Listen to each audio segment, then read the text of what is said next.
सिर्फ 200 मीटर दूर थे और इस बार उन्हें भागने का कोई मौका नहीं मिलने वाला था। कमांडो अपनी पोजीशन ले चुके थे, उंगली ट्रिगर पर थी और एक सिग्नल का इंतजार था, क्योंकि अगले कुछ मिनटों में तय होने वाला था क्या यह ऑपरेशन खत्म होगा या फिर एक और खतरनाक मुठभेड़ शुरू होगी। कहानी की शुरुआत होती है 22 अप्रैल 2025 की शाम।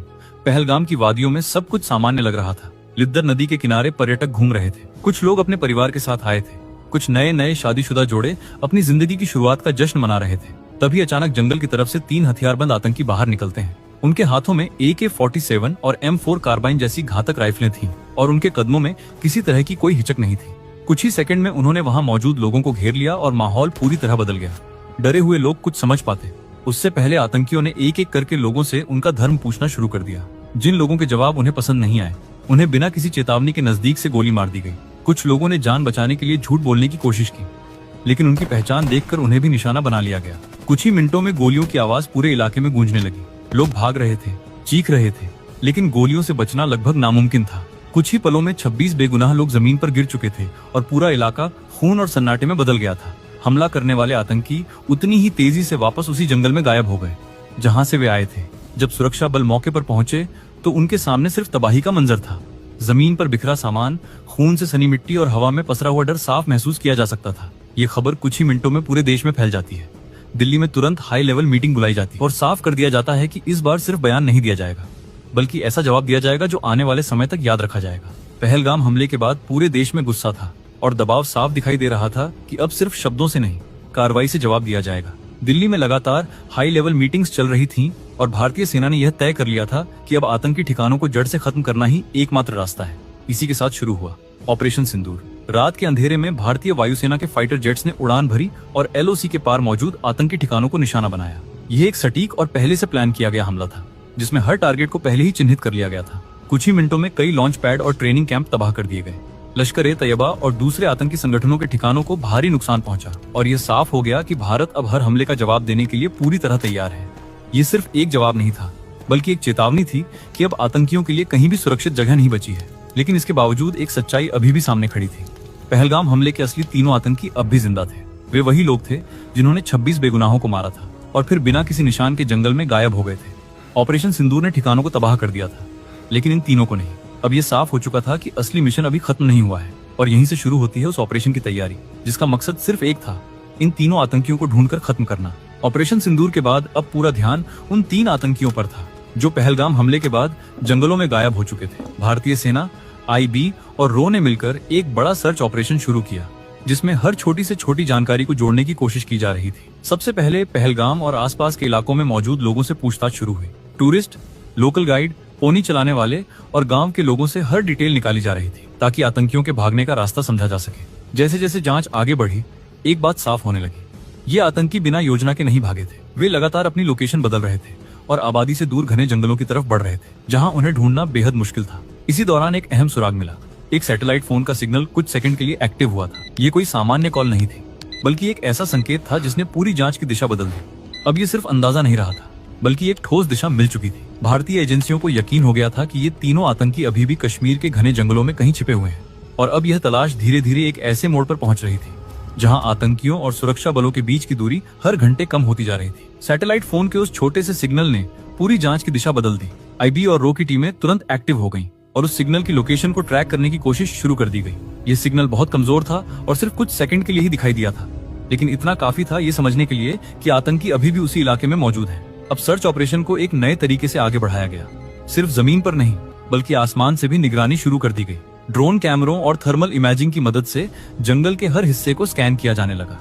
दिन में पेड़ों की घनी छाया और रात में ठंडी हवा इस मिशन को और मुश्किल बना रही थी। इसी बीच कुछ लोकल चरवाहों और जंगल में रहने वाले लोगों से भी अहम जानकारी मिली।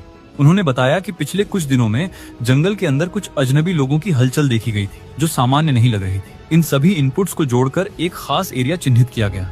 ये डाचीगम नेशनल पार्क का घना और ऊंचाई वाला हिस्सा था, जहां तक पहुंचना आसान नहीं था और जहां छिपना सबसे सुरक्षित माना जाता है।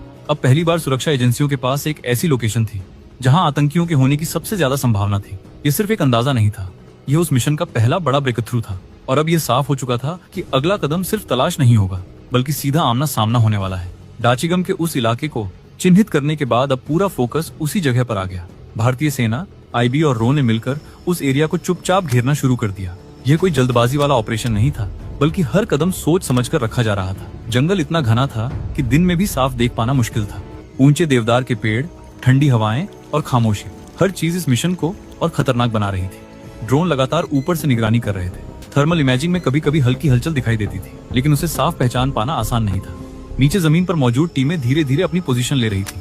हर रास्ते को कवर किया जा रहा था ताकि कोई भी अंदर से बाहर निकलने की कोशिश करे तो वह बच न सके। इस बीच एक और अहम इनपुट मिला। कुछ जगहों पर ताजा पैरों के निशान और हाल ही में इस्तेमाल किए गए कैंप के संकेत मिले। ये इस बात का साफ इशारा था कि आतंकी बहुत दूर नहीं है। अब ये सिर्फ शक नहीं रहा था, ये लगभग पक्का हो चुका था कि तीनों आतंकी इसी इलाके में कहीं छिपे हुए हैं। सुरक्षा बलों के लिए अब पीछे हटने का कोई सवाल नहीं था। घेरा हर घंटे और छोटा होता जा रहा था और अब बस एक सही मौके का इंतजार था, क्योंकि अगला कदम सीधे आमना सामना होने वाला था, जहां एक भी गलती की कीमत बहुत भारी पड़ सकती थी। डाचिगम के उस इलाके की पुष्टि होते ही अब यह साफ हो चुका था कि मौका हाथ से नहीं जाने देना है। कई दिनों की लगातार निगरानी और इंटेलिजेंस के बाद अब सुरक्षा एजेंसियों के पास एक ठोस जानकारी थी। दिल्ली और श्रीनगर के बीच लगातार बातचीत हो रही थी। हर इनपुट को दोबारा जांचा जा रहा था ताकि कोई भी गलती न हो, क्योंकि इस बार टारगेट सिर्फ ठिकानों को खत्म करना नहीं था, बल्कि उन तीनों आतंकियों को खत्म करना था जिन्होंने पूरे देश को झकझोर दिया था। इसी दौरान एक बड़ा फैसला लिया गया। इस मिशन को अब बाकी आतंकियों को संभलने का मौका ही न मिले। हर टीम को उसकी पोजीशन और रोल साफ साफ समझा दिया गया।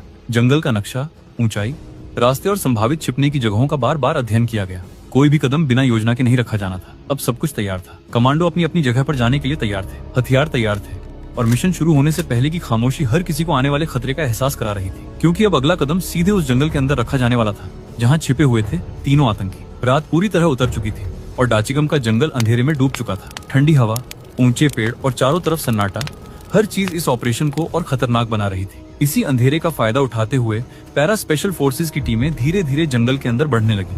उनके हर कदम बेहद सधे हुए थे ताकि कोई आवाज न हो और उनकी मौजूदगी का पता न चले। नाइट विजन डिवाइस की मदद से कमांडो अंधेरे में भी साफ देख पा रहे थे। हर दिशा पर नजर रखी जा रही थी और हर टीम अपनी तय पोजीशन की तरफ बढ़ रही थी। जंगल का रास्ता आसान नहीं था। कहीं ढलान थी, कहीं फिसलन और कहीं इतने घने पेड़ की रास्ता पहचानना मुश्किल हो जाता था। लेकिन इसके बावजूद टीमें बिना रुके आगे बढ़ती रहीं, क्योंकि अब टारगेट बहुत करीब था। कुछ ही देर में सभी टीमें अपनी अपनी पोजीशन पर पहुंच चुकी थी। पूरे इलाके को चुपचाप घेर लिया गया था ताकि अंदर से कोई भी बाहर निकलने की कोशिश करे तो वो बच न सके। अब बस एक आखिरी चीज बाकी थी, टारगेट की सटीक पहचान, क्योंकि अब आगे बढ़ने वाला हर कदम सीधे उस टकराव की तरफ जा रहा था जहाँ एक छोटी सी गलती भी मिशन को खतरे में डाल सकती थी। ऊपर उड़ रहे ड्रोन की थर्मल इमेजिंग स्क्रीन पर धीरे धीरे हलचल दिखाई देने लगी। ठंडी रात में पेड़ों के बीच 3 अलग अलग हीट सिग्नल साफ नजर आ रहे थे। ये कोई जानवर नहीं था, ये वही 3 लोग थे जिन्हें पिछले कई दिनों से ढूंढा जा रहा था। लोकेशन कंफर्म होते ही पूरी टीम अलर्ट हो गई। अब हर मूवमेंट बेहद सावधानी से किया जा रहा था ताकि आतंकी जरा सा भी शक न कर सके। जानकारी के मुताबिक तीनों आतंकी एक अस्थायी ठिकाने में मौजूद थे। वे पूरी तरह सतर्क नहीं थे, क्योंकि उन्हें अंदाजा नहीं था कि सुरक्षा बल इतनी नजदीक तक पहुंच चुके हैं। कमांडो धीरे धीरे उस जगह के और करीब बढ़ने लगे। अब दूरी सिर्फ कुछ मीटर की रह गई थी। हर किसी की नजर अपने टारगेट पर थी और उंगली ट्रिगर के पास तैयार थी। अब बस एक सिग्नल का इंतजार था, क्योंकि अगला कदम शुरू होते ही यह मिशन सीधे मुठभेड़ में बदलने वाला था और उस मुठभेड़ में बचने का मौका किसी को नहीं मिलने वाला था। टारगेट कंफर्म होते ही पूरी टीम एकदम शांत हो गई। अब हर कमांडो अपनी आखिरी पोजीशन में था और सबकी नजर एक ही दिशा में टिकी थी। कुछ ही सेकंड बाद ऑपरेशन शुरू हुआ। कमांडो धीरे धीरे उस ठिकाने की तरफ बढ़े जहां तीनों आतंकी मौजूद थे। दूरी अब इतनी कम थी कि जरा सी आवाज भी सब कुछ बिगाड़ सकती थी, लेकिन तभी हल्की सी आहट हुई और एक आतंकी हरकत में आ गया। अगले ही पल उसने फायरिंग शुरू कर दी। जंगल की खामोशी अचानक गोलियों की आवाज से टूट गई। चारों तरफ से जवाबी फायर शुरू हो गया। कमांडो पूरी तरह तैयार थे। उन्होंने तेजी से अपनी पोजीशन बदली और सटीक निशाना लगाते हुए आतंकियों को घेर लिया।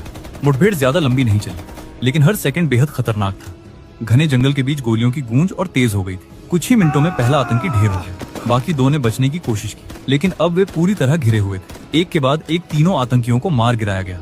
जंगल में फिर से खामोशी लौट आई, लेकिन इस बार यह खामोशी एक मिशन के पूरा होने की थी। पिछले कई दिनों से चल रहा यह ऑपरेशन आखिरकार अपने अंजाम तक पहुंच चुका था। अब सिर्फ एक चीज बाकी थी, यह साबित करना कि यही वही लोग थे जिन्होंने पहलगाम में 26 लोगों की जान ली थी। अब सबसे जरूरी था यह साबित करना कि मारे गए यही वही आतंकी हैं जिन्होंने पहलगाम में हमला किया था। सुरक्षा बलों ने तुरंत पूरे इलाके को सील कर दिया और वहां से बरामद हथियारों और सामान को सावधानी से इकट्ठा किया गया। AK-47 राइफलें, ग्रेनेड और सैटेलाइट फोन जैसे कई सबूत मौके से मिले। इन हथियारों को तुरंत जांच के लिए भेजा गया। रात भर फॉरेंसिक टीम ने काम किया और गोलियों का मिलान किया गया। कुछ ही घंटों में रिपोर्ट सामने आ गई। हर एक गोली का पैटर्न पहलगाम हमले से पूरी तरह मेल खा रहा था। इसका मतलब साफ था, ये वही 3 आतंकी थे पहलगाम हमले के जिम्मेदार लोगों को खत्म कर दिया गया था। इसके साथ ही देश को उसका जवाब मिल चुका था। ये सिर्फ एक ऑपरेशन नहीं था, बल्कि एक साफ संदेश था कि जो भी भारत के खिलाफ खड़ा होगा उसे कहीं भी ढूंढकर खत्म किया जाएगा। डाचिगम का वह जंगल जो कुछ घंटों पहले तक छिपने की जगह था, अब एक ऐसे मिशन का गवाह बन चुका था जिसने पूरे देश को राहत दी। और इसी के साथ ऑपरेशन महादेव खत्म हुआ, लेकिन उसका संदेश लंबे समय तक